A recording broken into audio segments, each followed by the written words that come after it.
welcome back. We're having a great time in studio with author and motivational speaker Stephen Kigwa, as well as personal development coach CJ Atemo, as we talk to you gentlemen about man and the money. Really trying to understand what role or what place it has in your life. Does it even identify or at least define who you are as a man? And of course, ladies, this is a great opportunity to learn just, you know, how men look and view at finances. And just for you as a woman, how important is it for your man to really have it, you know, whether he's a husband, whether, of course, he's a father. Tell us the role or the importance about money even within the home. And so even as we discussed that, we did have the question of the day, and I'm going to ask my director to actually put that up. First of all, I want to know in terms of expenses, where do you think men are prioritizing, okay, their money? At K24 TV is how you can reach us as well. And of course, call in if you would like to weigh in on our conversation.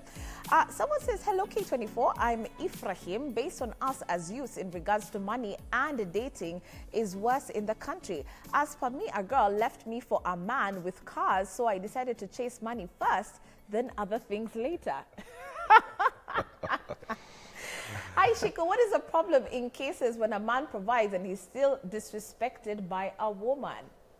Wow. Morning, Pastor Chris. Pastor Chris? Okay. Where are the ladies who would hustle with you? This is Kenya. The women are putting standards and will leave you if you won't provide and reach up to their class. The pressure out here is so much that money is a man's voice. You can't even say a point in front of other men. Tunajua ile unataka kusema, they say. Boy child needs the encouragement and support. That's Josh from Karen. Let's stop right there for a second. Okay, first of all, this is almost turning into a relationship Thursday type of talk. Because you can see how important money is when it comes to relationships. Yeah.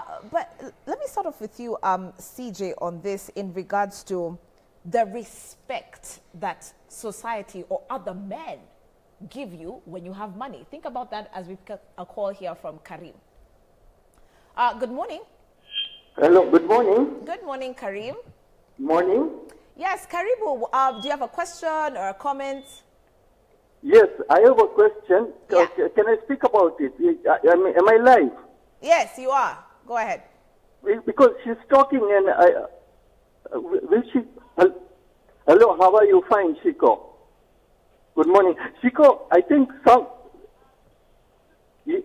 Yes, I have a question. Shiko, you see some of the comments... Sorry, some of the comments that, okay, you're making are quite hurtful. Let me tell you why. Yes, go ahead. Because, you see, it has always been said that women have always been saying that if we are empowered, we will raise all of society. Right. We will raise all of society. So, why isn't that question ever being discussed? The second thing is that if women have asked for equality, then there should be equality as money is concerned. Why don't you discuss such things? Number three, if you look at most of the mainstream media, for example, you will notice during COVID, there might be a headline which says that are our children being messed up during COVID? Right. And then only a picture of a girl will be shown. I mean, there is nothing. I mean, a man is also a living organism. Even a dog is taken out for a walk, out to play, to clean. A man, as soon as he expresses any emotion, is told, jikaze, jikaze. The other thing is, why don't you discuss the issue of sponsors? Is that a healthy habit of women? Why don't you encourage women not to ask for sponsorship, ask for fares? I mean, men are the biggest providers of finance for many businesses, more than any other agency. Right. So, I mean, some of these things, I think there should also, these things should be brought out. Though. How come they are not discussed? They are very hurtful. Yes, and thank you, Karim. This is why we are here to actually pick up on some of your points, and we appreciate it. Karim, quite passionate about the issue of why we seem to sound like we are attacking men, yet why are we not addressing the issues that women are, you know, pretty much, or the things that women are causing, so to speak, and putting men under all this pressure. Why are we not talking about sponsors? Okay, we'll get to that, Karim, in just a minute. But remember, before you talk about society or women putting the pressure on the men, what about you as the men, CJ? And you saw one text message that even other men will not respect you. See, Stephen said it at the beginning. Yeah. He said that even just the man himself, when he does not have money, he does not feel like he's complete, because there's certain functions that the man would want to fulfill, you know. So the man, even before the friends come in, even before society comes in, as a man, we were talking during the break, and I said to him, look, most men have a relationship, an affair with money. And if that relationship is not working, everything else is not going to work. Right. So you'll find them quiet in the house, they're moody, they're acting up, just because their money is tied up or there's no money coming in, stuff like that. That's how much it means to them before anybody says anything. Even the men who have supportive wives, even men who are being taken care of by other men, even men who are in support systems where other men will say, look, we'll hold you up till you get up. They'll still be feeling bad that they're not able to stand on their own feet. So that's an innate pressure that comes from a man. It's the desire to come to the fullness of his function. When the externals come in, they just magnify it. They just magnify that. I don't think that there's any man who is okay not being able to stand on his own feet and make decisions for himself, be able to make the choices that they want, because Shiko, money will allow you to say yes when you need to say yes, and have the luxury of saying no when you don't want to say, when you want to say no. When you don't have money, you will have to say yes to things that you should say no to, because you have no option. You have to please people that you probably don't agree with. As a man, it robs you of the sense of personal freedom as well. Where you see men running up and about becoming sycophants, it's for the money. It's for the money. You see grown men, you know, nearly lying down and worshiping probably younger men. It's for the money. It's for the money. If they had money, they wouldn't do that stuff there. Okay. So speaking about something he just mentioned, and like I had said earlier on the show, you know, Stephen has quite a number of books, and Confessions of Married Men is one of the books that I have had the privilege of reading, and I did enjoy it. It's a very easy read and interesting. You would be so bold to say that a man who has an affair with money cannot have a relationship with his spouse. Yes. How do I know when I'm having an affair with money as a man? Good question. And I have an excellent answer to that question. But before I answer it, allow me also to mention that it's not only men who have affairs with money, even women. So the answer I will give is also applicable to women. How do you tell if you have an affair with money? One, if you're a man or a woman, are you hiding money from your spouse? Oh, wow, that happens. If the answer is yes, you have an affair with money. Yes, it is as simple as that. That you have some money? No, I don't, and you have it. And you're hiding money from your husband or from your wife, then it means you have an affair with money. Yes. CJ, how can men go about speaking about their financial challenges? Because it's so hard, and you've seen, you know, what men get into because they just can't open up and say, you know what, we're about to lose this house, we're about to lose this car. I swear to God, I have no idea how we are paying fees, but I just can't open up. And number one, tell my wife, tell my children, but even opening up to another man and saying, you know what, Kigwa, things are bad for me. See, men speak when they feel safe. Sometimes they don't find that safety in their own homes. Wow. There's this, you know, it's a joke, but then it's like when you tell a woman something, it's like when you're getting arrested. Whatever you say may, can, or will be used against you, you know, at some point. Because you could just be having this conversation and saying, we're not doing very well, I took a loan, and You know, things didn't go well. At that point, everything will be quiet. That conversation may come back 4 years down the line. Or 6 because years it's valid. Yes. So you think you're opening up. And that happens, Stephen he would bear me witness that happens even with people who go out to confess about affairs that they've had. Yeah. That they will be talking to the wife and saying, look, I messed up, I did this. That thing will come back later on, what was shared in confidence. So then it makes the person feel like, let me deal with my stuff. Yeah. When everything is clear, life will just move on. Right. So the people around the man, whether it is his wife or the support system or even other men, because men are also not very good to other men. You know, they'll sit with you, they'll listen to you talk, then they'll call the next man and say, Steve is not the way you thought he is. Yeah. Because men like to size each other up a lot. Eventually what that does is that most of the secrets of men are with women who are not in relationship with them. Wow. That's some safer. Powerful stuff. I had no idea about that. They feel safer there because the stakes are too high for the relationship. Right. If he says what's going on, if he talks about what's going on, he's thinking about self-preservation. I might lose this marriage, I might lose the trust, I might lose this girlfriend, fiancé or something. So he's afraid to share it there because he's thinking of the repercussions. Even lose friends. Yes. Now, when you talk to the friends again, he's afraid of that. So he would rather talk to somebody else. Right. He will talk to a colleague at work. He will talk to some random girl in the bar. He'll talk to somebody else out there where the stakes are low. Okay. Let's take a look at text messages because I understand there are more coming through. Someone says, Shiko, money is the real deal out here. If you don't got no money as a man, it's as hard as you can think to keep a relationship. The pressure is real. Even to date a broke lady, you need money. Excuse me? That's when you need all the money. Good morning, Shiko. Great discussion there about money and men. It is true that money is important to most men, but just because you are not where you think you should be financially, you are any less. My father had been making us feel important even when he was out of his job.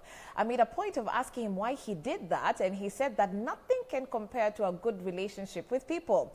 Giving them time and attention is what is important, and besides, as he likes to say, okay, there you go. Pesa utafutwa ikiisha. As a lady, I value your principles more than what is in your pocket. That's Wanja from Zimmerman.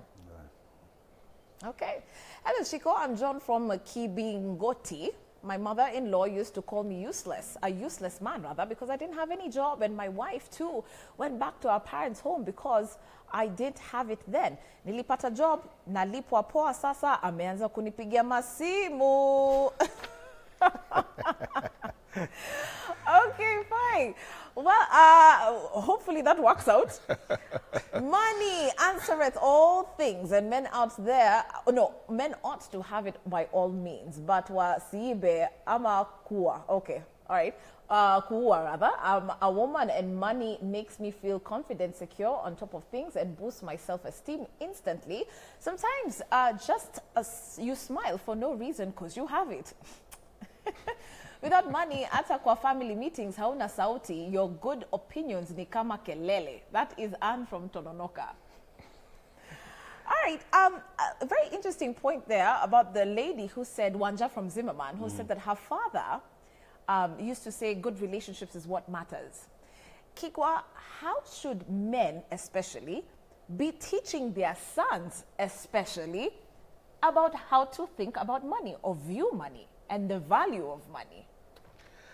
Oh, that's a good question. And I think it's something actually that we don't do a lot. Right, because now your son is going to be growing up thinking that money is the only thing that matters, right? One of the things that you need to do, and not just the sons, also even the girl children, you know, you need to teach them about money, how money is made. Yeah. Because sometimes you'll be surprised to hear children thinking that money comes from a wall called an ATM. And you give them practical things to do and tell them, if you do this, this is what you will earn this. Let me give you an example.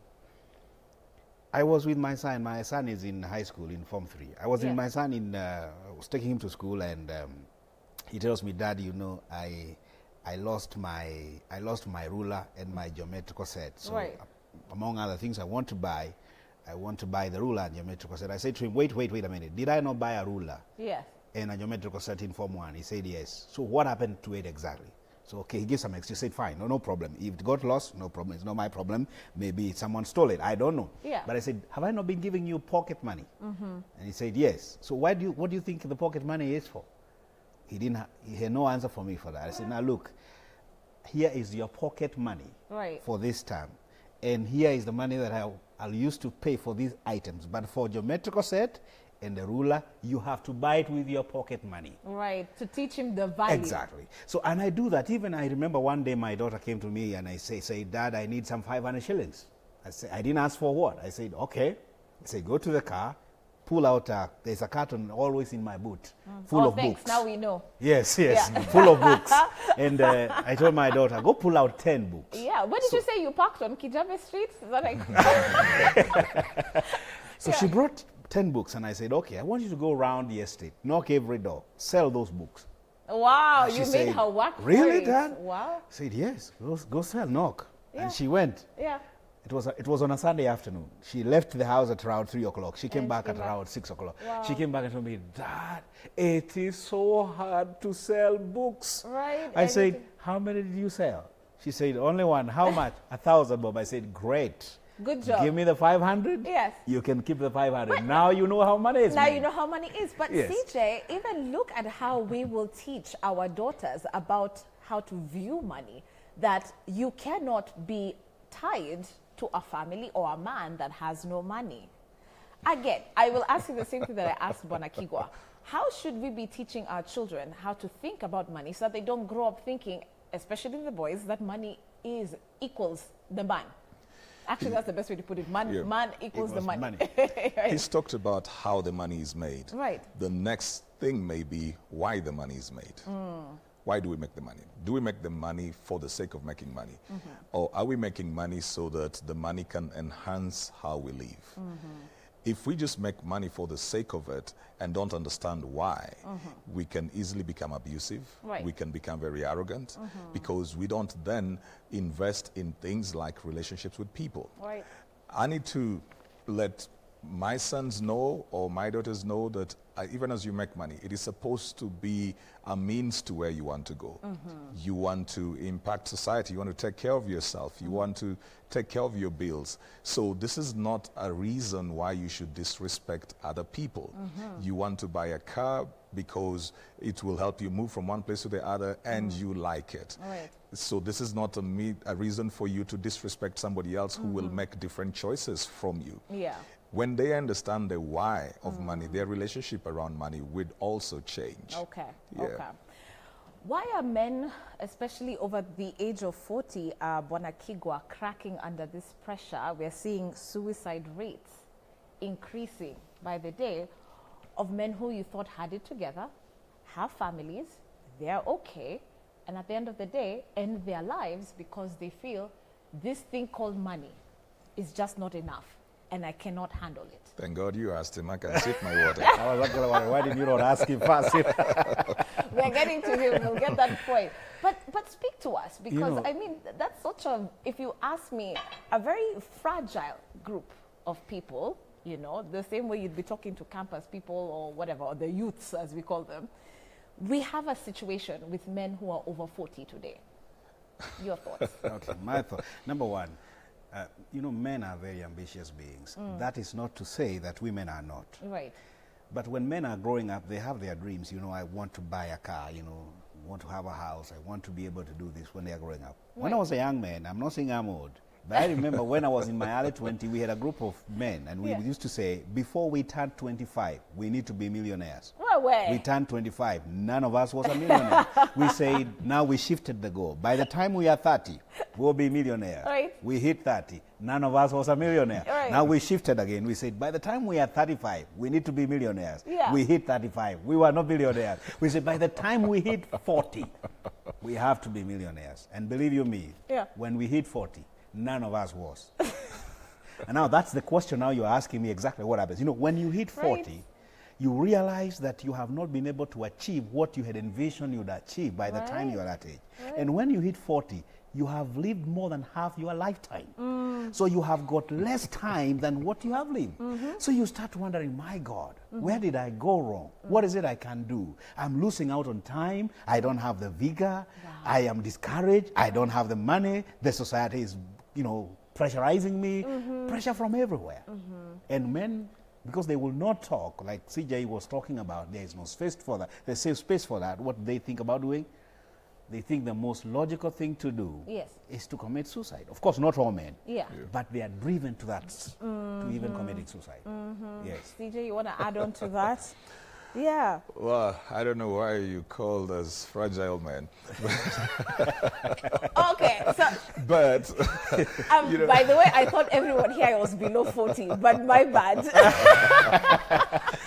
Okay. So, all right, so I take that back. You're not that fragile. No, really fragile. But she's still existing. Is it not that fragile? Yeah. Yeah, but generally, you see, you're thinking by 40 you should have achieved certain things. Right. At 40 and above, you begin thinking legacy, you begin thinking inheritance. You can see your kids taking over your house. Right. They're grown, and you're thinking, what am I bequeathing these people? Where am I going? Because you're probably renting and still pushing yourself hard to pay that rent. They're about to go to college. You're thinking about the college money, and then you're thinking about, when will I build a house for myself so that I stop renting? So the things are just becoming more and more. And then you still have to deal with the emotional aspects of raising either teenagers or people who are getting into their 20s. If you're in your 40s, probably then your wife is in a certain season as well in life. She has gotten to the comfort zone, cruise level. So there probably may not be too much excitement unless people are very deliberate. There may not be too much excitement from the marriage front, too much pressure with the children, the goals that you wanted to achieve. You're not seeing those. If you have not done very well in the marketplace, you are staring at your retirement as well. And everything is changing so fast. At around 40, you either take off or you crash. It's just as simple as that. You either are taking off or you crash. And those who feel they're not taking off, they crash. That is where the depression comes in. That is where the suicide comes in, because they feel like there's nothing really to live for. We have got to reignite purpose in these men as well, and let them know that, you know, you can start off at 50, you can find purpose at 60, you can live well for 5 years. It doesn't really matter how long you live. You can have 70 to 75 becoming your most fruitful years. I mean, Biden is becoming the president at about 78 or something. Things just kicked off for him. So we need to get men to understand that we will not all take off at the same time. We will not all have the same level of success, and success won't mean the same to all of us. For some people, they will do well financially. For some people, probably their success will be the kind of family that they raised. For some other people, their success will have been the people that they have mentored. For some people, it will be that they served somewhere very faithfully and they've done so well. So we also have to redefine what success is, because most of this pressure has got to do with the externals that we use to define success. Rather than the internals. All right, so I think these are the final batch of texts we can sample because of time, gentlemen. Let's see what Kenyans are saying to the two of you. Good morning, Shiko. I am Gaspar Ogonda. The only thing I find that's vital is the discipline for money and finance management, to know the difference between investments and expenses rather than unhealthy relationships of expenses than investments. Okay. Someone else says, I'm not about money, it's about the voice. A man just needs a voice, and money is just one medium of the voice a man has. Security, provision, love, that is a communication a woman wants. That's why you find some men provide money and are still disrespected. It's not about the money, it's about leading, giving hope, and making sure she listens. And they sign out by saying a voice from God. All right, this is the hard truth about money. There's a Kalenjin proverb that says you will never have a name if you don't have anything to your name. In fact, any man out there should know this. As a man, you don't have a right to date if you don't have money. However, no matter we coin this to be about values and discipline as men, on the contrary, money will give you a voice. Any man out there, go get your money, period. Whoa, okay. Thank you so much for the text messages. Gentlemen, as we finalize, I think we've talked about purpose. What we also need to understand, I think, at this point is perhaps what our Maker intended for us to know about this thing called money, you know? And I speak specifically towards the men because that's who we're talking to today. Kigwa, what's your take on that?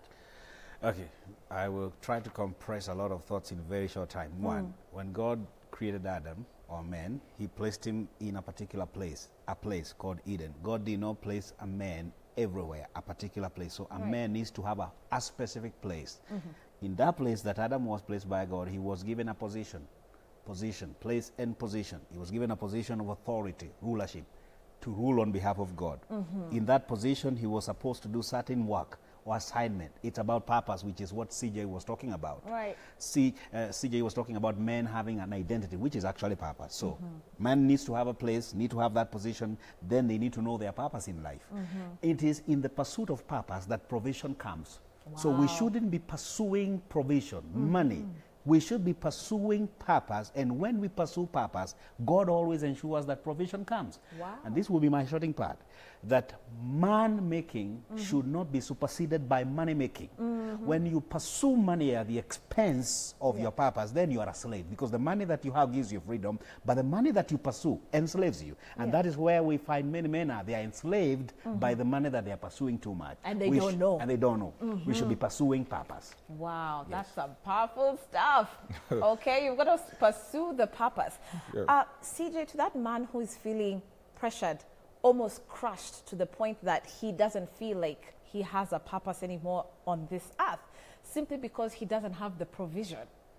What are you going to tell him? Because he's struggling, he's waking up every day, he's going out there trying to make his money. It's just not coming through as he expected. How would you speak to another brother? By the way, the men's conference was last weekend. How you guys are still going this week? I mean, I'm confused. I'll begin by talking about a gentleman who said, just make money, period. Period. And agree with what Kigwa has said, that, see, there are people who have made money, but if that money has no why, it will never satisfy you. That's why you find very wealthy people committing suicide as well. Right. There are people who are depressed for not having money. There are people who are depressed for having too much money, and they don't know what to do with it. Well, you just need to look at how probably a young man who's just beginning to make some money, so he's bought this huge car and stuff, then he doesn't have where to drive it.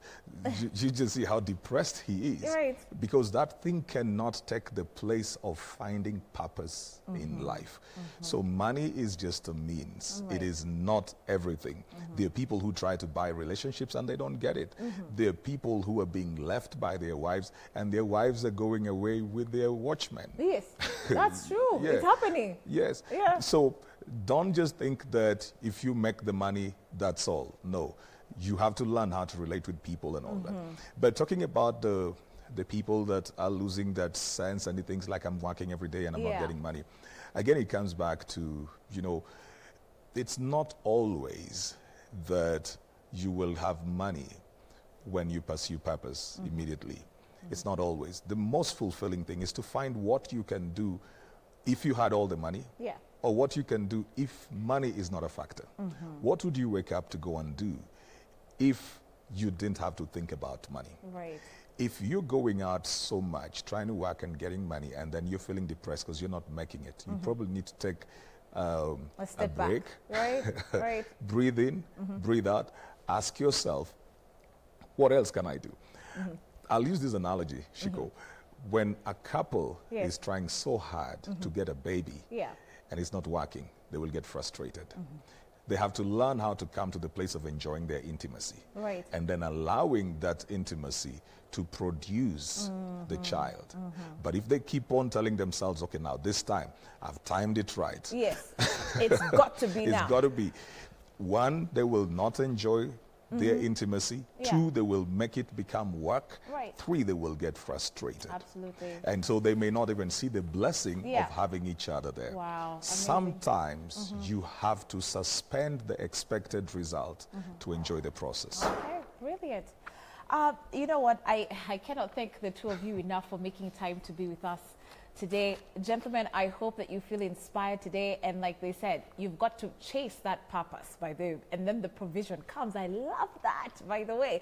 And it's all about reigniting that purpose in your life, no matter where you are. Yeah. Fantastic. I love it. Should you wish to be in touch with CJ Atemo and, of course, Bona Stephen Kigwa, you can catch them on their social media platforms. They're all over, by the way. If you wish them to also come and, speak into your life, into whatever engagement you have, I can vouch for the two of you. Amen? Does that make up for calling you a vulnerable group? You've tried. Thanks. Stephen, bless you. CJ, bless you. Thank and thank you so much for the feedback that we have received today on this show. We absolutely appreciate it. My name is Shiko Kaitani, and on behalf of the Breakfast Club, thanks for watching. We'll see you bright and early tomorrow right here on K24 This Morning. Bye-bye.